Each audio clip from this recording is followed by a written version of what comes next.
Hello students, welcome back to my channel. So in the video 11th standard and 12th standard கான Tamil second mid term exam கான top most important questions தான் பார்க்க போறோம். முக்கியமான குருவினா, சிறுவினா, நெடுவினா இது போக புக்ல வந்து கலைச்சொற்கள், டிரான்ஸ்லேஷன் இதெல்லாம் என்னென்ன படிக்கணும், இலக்கணத்துல இருந்து என்னென்ன படிக்கணும், சோ அது எல்லாத்தையுமே இந்த வீடியோல பார்க்க போறோம். So 11th standard and 12th standard கான செகண்ட் மிட் டர்ம் எக்ஸாம் கான top most important questions 50 mark 50 out of 50.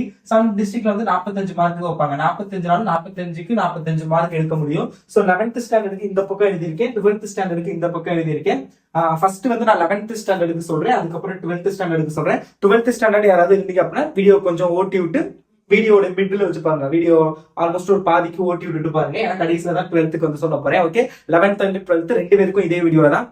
அதுக்கு முன்னாடி 11th students and 12th students மறக்காம இந்த சேனலை சப்ஸ்கிரைப் பண்ணி வச்சுக்கோங்க. அப்பதான் நான் போற வீடியோஸ் எல்லாத்தையும் மிஸ் பண்ணாம பார்க்க முடியும். ஹாஃப் இயர்லி எக்ஸாம் வந்து டிசம்பர் 16ஆம் தேதி கிட்ட ஸ்டார்ட் பண்ணிடுவாங்க.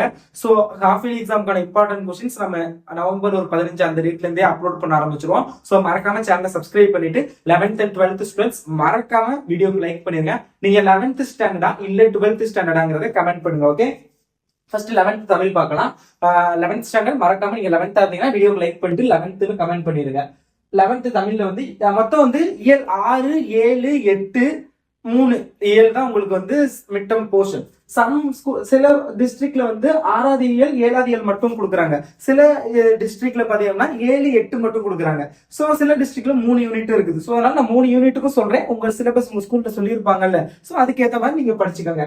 இயல் 6ல குருவினாவை பொறுத்தவரை ஃபர்ஸ்ட் கொஸ்டின், இந்திய கட்டடக்கலையின் 3 வகைகள் யாவை? ரொம்ப ரொம்ப இம்பார்ட்டன்ட். 3வது கொஸ்டின் ஒரு பகுபத உறுப்பிலக்கணம் ஒன்று இருக்கும், அது பாத்துக்கோங்க. சிறுவினால பாத்தீங்க அப்படின்னா ஃப்ரெஸ்கோ ஓவியங்கள். ஃபர்ஸ்ட் கொஸ்டின் ஃப்ரெஸ்கோ ஓவியங்கள் கற்றளி கோவில்கள் குறித்து குறிப்பு எழுதுங்க. அடுத்து 2வது கொஸ்டின் கலை சொல்லாக்கத்திற்கும் அகராதிக்கும் உள்ள வேறுபாடு யாவை? 3வது கொஸ்டின் சிங்கி பெற்ற பரிசு பொருட்களாக குற்றால குலவஞ்சி கூறுவன யாவை? அடுத்தது 5வது கொஸ்டின் தமிழக பெண்கள் பாடிக்கொண்டே விளையாடும் போது அப்படின்னு ஒரு கொஸ்டின் வரும், அது பாத்துக்கோங்க. சம்டைம்ஸ் தான் கேட்கிறாங்க, பட் இந்த 3 ரொம்ப ரொம்ப இம்பார்ட்டன்ட். நெடுவினா பொறுத்தவரை இந்த யூனிட்ல நெடுவினா ரொம்ப ரொம்ப இம்பார்ட்டன்ட். சோ நீங்க பாத்துக்கங்க ஃபுல்லாவே. ஃபர்ஸ்ட் கொஸ்டின் கல்லும் கடை சொல்லும் ரொம்ப ரொம்ப இம்பார்ட்டன்ட். 2வது கொஸ்டின் சிம்போனி தமிழரும் ஆஸ்கார் தமிழரும் இசை தமிழுக்கு ஆற்றிய சிறப்புகள், அந்த கொஸ்டின் அது ரெண்டுமே ரொம்ப ரொம்ப இம்பார்ட்டன்ட். அதுல இது ரெண்டுமே பப்ளிக் எக்ஸாம்ல ஏன் ரொம்ப ரொம்ப இம்பார்ட்டன்ட், பப்ளிக் எக்ஸாம்ல ரிப்பீட்டடா இது ரெண்டுல இருந்து கேட்டுக்கிட்டே இருப்பாங்க. சோ அதனாலதான் ரொம்ப ரொம்ப இம்பார்ட்டன்ட், பாத்துக்கோங்க. வாட்ஸ்அப் சேனல்ல ஜாயின் பண்ணாட்டி மறக்காம ஜாயின் பண்ணிக்கோங்க. டிஸ்கிரிப்ஷன்ல லிங்க் இருக்கும், அப்புறம் வெப்சைட் லிங்கும் இருக்கும். கிளிக் பண்ணி ப்ரீவியஸ் இயர் கொஸ்டின் பேப்பர்லாம் டவுன்லோட் பண்ணி படிக்கலாம். ஓகே, அடுத்து தமிழ்ல உங்களுடைய புக்ல பேஜ் நம்பர் 175 175ல தமிழாக்கம் இருக்கும், டிரான்ஸ்லேஷன், அது வந்து பாத்துக்கோங்க. நயம் பாராட்டுக்கு அதே பேஜ்ல இருக்கும், அதே பாத்துக்கோங்க. சோ அடுத்தது 177 பேஜ் நம்பர் 177ல கலைச்சொல்கள் இருக்கும், கலைச்சொல். சோ அது வந்து பாத்துக்கோங்க. சோ அதெல்லாம் ரொம்ப ரொம்ப இம்பார்ட்டன்ட். அடுத்தது பாத்தீங்கன்னா இயல் 7 பொறுத்தளவுல குருவினால வந்து ஃபர்ஸ்ட் கொஸ்டின் நாளைக்குள் திணிக்கும் மருந்து போட, அந்த கொஸ்டின். செகண்ட் கொஸ்டின் உழைப்பாளர்களின் தோல் வன்மையால் விளைந்தன யாவை? அது. தேர்ட் கொஸ்டின் ஒரு இலக்கண குறிப்பு, ஒரு வேர்டு கொடுத்து இலக்கண குறிப்பு கேட்டிருப்பாங்க, அது. ஃபோர்த் கொஸ்டின் செந்துறை பாடான்பாட்டு துறை விளக்கம் தருக, ரொம்ப ரொம்ப இம்பார்ட்டன்ட். நெடினா பொறுத்தளவுல காற்றில் கலந்த பேராசை, ஓகேங்களா, காற்றில் கலந்த பேராசை ரொம்ப ரொம்ப இம்பார்ட்டன்ட். சோ அது வந்து பாத்துக்கோங்க.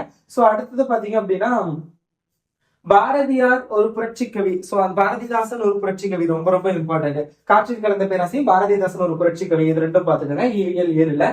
அடுத்தது இயல் 8 பொறுத்தவரை குருவினாவை பொறுத்தவரை பாத்தீங்க அப்படின்னா ஃபர்ஸ்ட் கொஸ்டின் ஒழுக்கமும் பறையும் உழைப்போல் யாருக்குள்ளே வடிகள் உணர்த்தும் பொருள்கள், அந்த கொஸ்டின். செகண்ட் கொஸ்டின் நாட்டுப்புறத்திலும் பட்டணத்திலும் சிறந்து விளங்குவதாக தாகூர் எவற்றை குறிப்பிடுகிறார்? ஃபோர்த் கொஸ்டின் கற்றேன் என்பாய் கற்றாயா, அந்த கொஸ்டின்.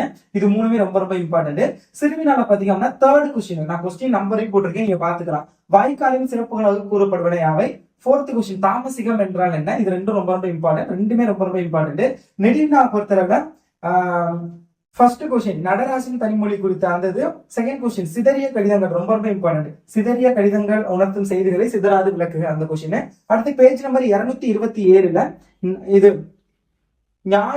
ஞாயிற்றொழி அப்படின்னு இருக்கும், புணர்ச்சி விதி, ரொம்ப ரொம்ப இம்பார்ட்டன்ட். அடுத்து அதே பேஜ்ல டிரான்ஸ்லேஷன் தமிழாக்கம் தருக. பேஜ் நம்பர் 224வது பக்கத்துல இலக்கிய நயம், அது பாத்துங்க, நயம் பாராட்டுதல். அடுத்து பேஜ் நம்பர் 226ல கலைச்சொல், இதெல்லாம் வந்து நல்லா பாத்துக்கோங்க.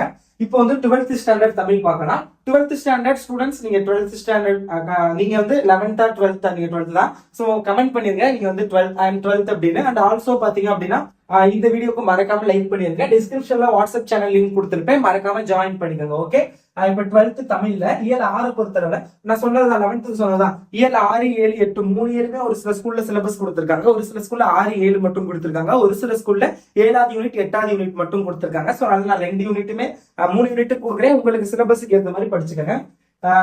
12th தமிழ் இயல் 6ன்னு பாத்தீங்கன்னா குருவினால வந்து எண்வகை மெய்ப்பாடுகள் அது பாத்துக்கோங்க. First question. செகண்ட் கொஸ்டின் பின்னணி இசை படத்தின் காட்சி அமைப்புக்கு எவ்வாறு உயிரூட்டும் அது. தேர்ட் கொஸ்டின் ஒருமுக எண்ணி பெருமுக எண்ணி விளக்கம் தருக. 3 கொஸ்டின் பாத்துக்கோங்க இது குருவினால.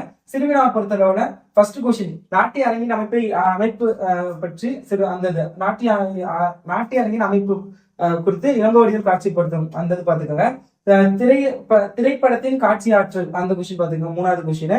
அடுத்து நெடுவினா பொறுத்தளவுல திரைப்படம் என்பது 1000 கலைகளின் சங்கமமா இல்ல 1000 பேரு காக்கும் அந்த மாதிரி ஒரு கொஸ்டின் இருக்கும். ஃபர்ஸ்ட் கொஸ்டின் அதை பாத்துங்க. தேர்ட் கொஸ்டின் அது வந்து பாத்துங்க உங்கள் ஊர் பகுதியில் வாழ்ந்த கலைஞர் ஒருவரை நேரில் பார்த்த அனுபவம் குறித்து எழுதுறது.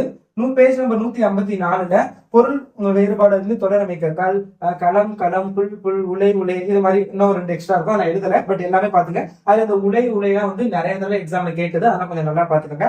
அதே பேஜ் நம்பர்ல இலக்கியம் நயம் பாராட்டுதல் இருக்கும், அது பாத்துக்கோங்க. அடுத்து திருக்குறள் இயல் 6க்கு அப்புறம் திருக்குறள்ல குருவினா பொறுத்தவரை 3வது கொஸ்டின், 4வது கொஸ்டின், 8வது கொஸ்டின், 13வது கொஸ்டின். இதுல 4, 8, 13 மூணுமே ரொம்ப இம்பார்ட்டன்ட். அதான் ஸ்டார் போட்டிருக்கேன், சோ அதை நல்லா பாத்துக்கோங்க. சோ அடுத்தது நெடுவினா பொறுத்தளவுல திருக்குறள்ல ஃபர்ஸ்ட் ரெண்டுமே ரொம்ப இம்பார்ட்டன்ட். அதுல ஃபர்ஸ்ட் அறிவுடைமை அது வந்து ரொம்ப இம்பார்ட்டன்ட். செகண்ட் கொஸ்டின் வந்து ஐ திங்க் திருக்குறள் ஒரு வாழ்வியல் இலக்கியம்னு நினைக்கிறேன். ரெண்டுமே இம்பார்ட்டன்ட், பட் அந்த ஃபர்ஸ்ட் கொஸ்டின் அறிவுடைமை ரொம்ப இம்பார்ட்டன்ட் பாத்துக்கோங்க. சோ அடுத்தது இயல் 7ல பாத்தீங்க அப்படின்னா குருவினா ஃபர்ஸ்ட் கொஸ்டின் பருவத்தை பயிர் செய் நேரம் மேலாண்மையோடு பொறுத்து எழுதுக.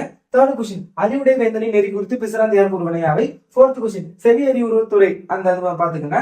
சிறுவினா பொறுத்தளவுல ஃபர்ஸ்ட் கொஸ்டின் மேலாண்மை பற்றி நீதியில் பரிந்துரைப்பை வச்சு எழுதுக. செகண்ட் கொஸ்டின் அதிசய மலர் பூச்செடி முளைத்ததை பற்றி தமிழ் நதி கூறுவது அந்த கொஸ்டின். ஃபோர்த் கொஸ்டின் யானை புக்க புலம் போல தானும் முன்னால் உலகம் கெடுமை ஓமையும் பொருளையும் பொருத்தி எழுதுக. ரொம்ப இம்பார்ட்டன்ட். அது இது ரொம்ப இம்பார்ட்டன்ட். மேலாண்மை ரொம்ப இம்பார்ட்டன்ட். சோ அதெல்லாம் பாத்துக்கோங்க.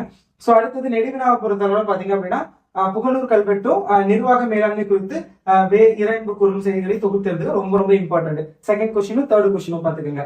அடுத்து இயல் 8ல குருவினா பாத்தீங்க அப்படின்னா ஃபர்ஸ்ட் கொஸ்டின் அழகு கலை நூல்கள் பற்றி எழுதுக. அது வந்து பாத்துக்கோங்க. அடுத்தது அழகுகள் நூல்கள் யாவையும் நினைக்கிறேன். ஃபோர்த் கொஸ்டின் இறைமகனாரின் இன்னல்களை கண்டு மக்கள் எவ்விதம் புலம்பின. நெக்ஸ்ட் திருவிழா பொறுத்தவரை மயிலிசினி வேங்கடசாமி ரொம்ப இம்பார்ட்டன்ட். மயிலிசினி வேங்கடசாமி நினைவு சிறப்பதற்கு ஒரு சுவரொட்டி அந்த மாதிரி உள்ளது. செகண்ட் கொஸ்டின் கடையில் வல்லங்களையும் ஒரு செய்தி தோன்றுதல் அது கூட ஓரளவுக்கு இம்பார்ட்டன்ட், பட் இது ரொம்ப important first. Third question reason வான் என்றாலும் ஒரு ஏழையன. சோ இடம் சுற்றி பொருள் விளக்கம் தெரியல ரொம்ப இம்பார்ட்டன்ட். நெடுவினா பொறுத்தவரை பார்த்தீங்கன்னா மயிலேறு ஒரு ஆராய்ச்சி பேரறிஞர் என்ற கூற்றினை சான்றுடன் விளக்குக. ஃபர்ஸ்ட் கொஸ்டின் ரொம்ப இம்பார்ட்டன்ட். செகண்ட் கொஸ்டின் எச்சை கிருத்துவ கம்பரே என்பது ரொம்ப பாடப்பகுதியில் இருக்கு, ரொம்ப இம்பார்ட்டன்ட். அப்புறம் கோடைமலை வாயிலாக சோ அந்த கொஸ்டின் தேர்ட். இதுல அந்த ஃபர்ஸ்ட் ரெண்டும் ரொம்ப இம்பார்ட்டன்ட். சோ இதுதான் 11th and 12th ஸ்டாண்டர்டுக்கான செகண்ட் மிட்டம் எக்ஸாம் தமிழுக்கான top most important questions to score 50 out of 50. So இதை படிச்சாலே டெஃபினெட்லி ஸ்கோர் பண்ண முடியும். இது போக வந்து பல வேர்ட் தெரியும், ஒன் வேர்ட் வந்து நல்லா பாத்துக்கோங்க. சோ அதெல்லாம் பாத்துக்கோங்க போதும், கண்டிப்பா நல்லா மார்க்ஸ் ஸ்கோர் பண்ணலாம். சோ அகைன் சொல்றேன், நீங்க என்ன ஸ்டாண்டர்ட் கமெண்ட் பண்ணிட்டு வீடியோ லைக் பண்ணிட்டு சேனல் சப்ஸ்கிரைப் பண்ணிக்கோங்க. Thanks students, by.